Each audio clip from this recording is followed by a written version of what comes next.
Hi, so there is a lot going on right now.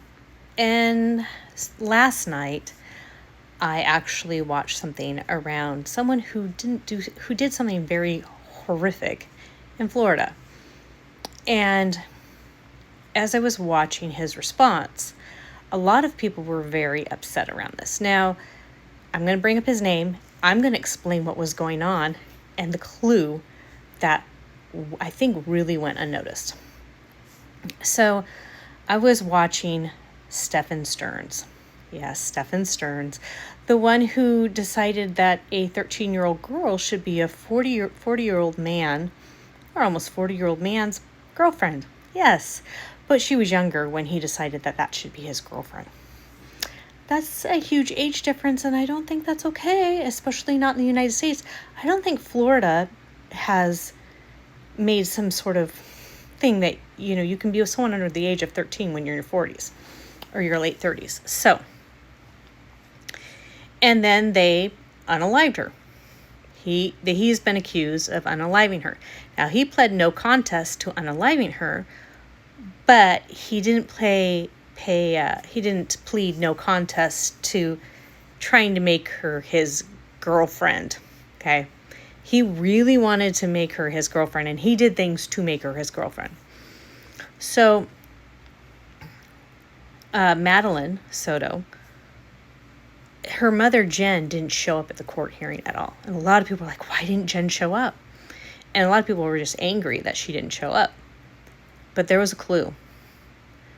When her father, and this is Madeline, the little girl that was unalived, came up and said, I talked to my daughter and talked to her about when she turned 13, where does she want to live? Does she want to live with her mom, or does she want to live with me? And he said, I've been trying to get my life together to have her give her a choice if she wants to come with me or stay with her mom.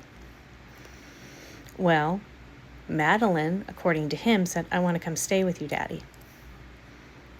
On her 13th birthday, this is when she became unalived. Now, if you know anything about teenagers, there's a two-parter here. You know anything about teenagers, they're going to tell you what they think, especially if you aren't being nice to them and they've had enough. They can have a break. They can have all sorts of things happen, and if we aren't paying attention, they're telling you what they want.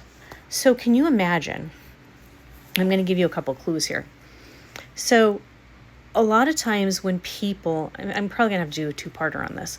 A lot of times when people have to be so good and so right that they have to find a scapegoat and just make them be the shitty person so that they can continue to be good and right and look at me. They'll find someone to be the scapegoat. And oftentimes it will be their children. And this is some of the things that when Jen would talk about Madeline, she would do. She literally, so that she could stay the good girl, did everything she could to make Madeline be the bad girl.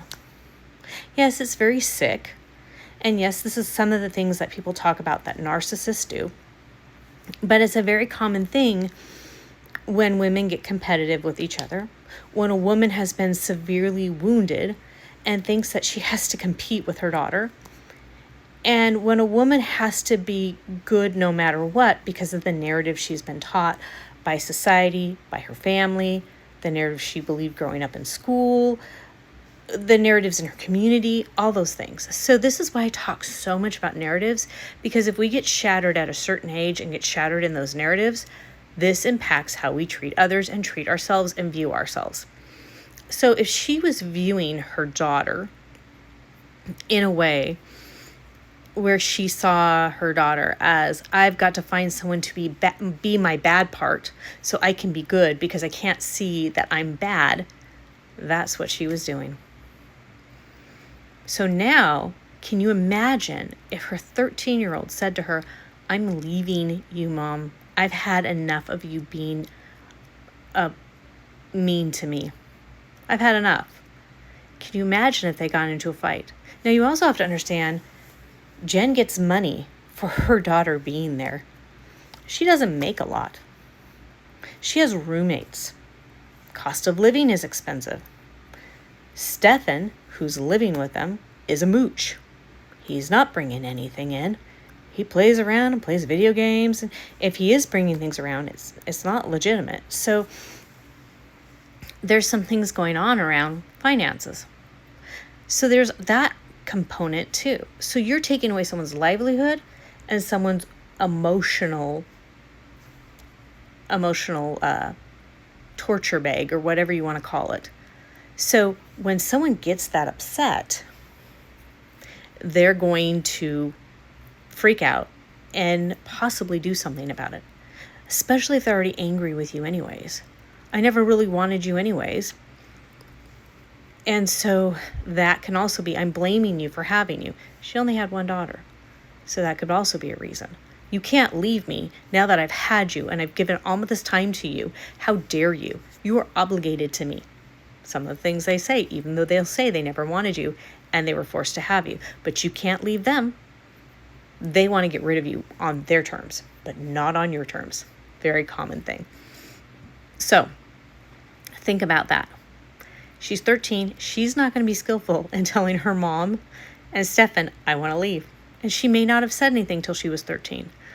She may have said, today is the day I want to move out. I'm going to move. Now, the other thing we're going to look at, and I'm going to do this in part 2, what Stephan would have been thinking when she said, I'm going to leave. So we covered Jen and what Jen's thought process would most likely be. And the reason I'm saying this is Jen's thought process is because of the behavior she showed when she was being investigated, the things she said about her daughter. You can tell because people are always speaking who they are and what they're about. These are the patterns I talk about. When you make a quilt, the quilt has patterns to it. You're not going to see a corduroy quilt with a silk usually. I mean, I'm not a quilter, so I just don't know. But you're not going to see you're not going to see palm trees in Oregon. You're just not, because that's not where they grow. There's patterns to everything. And we have to understand the patterns. We understand what the patterns do. We can now know how to navigate it. We can also know how to heal if we've experienced those patterns. So on that note, I'll see you pretty soon. Bye for now.